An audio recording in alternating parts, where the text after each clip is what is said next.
Say you, Dad. Is it now? Yeah. Okay. Hi. This is Adria. There's Izzy, the construction dog. Finally, she came Finally, back. she made an appearance.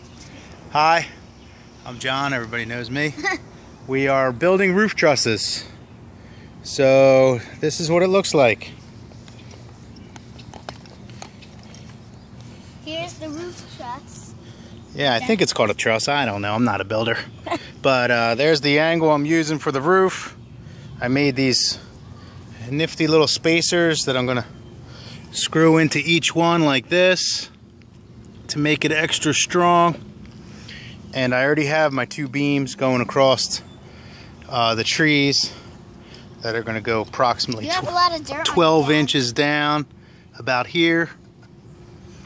And it's 5.5 feet on each side with a little bit of an overhang. I guess I should have left a little more of an overhang, but that's okay. It's a tree fort.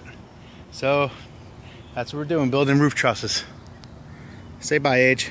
Bye. Wait, say bye to the customer. Bye, Izzy.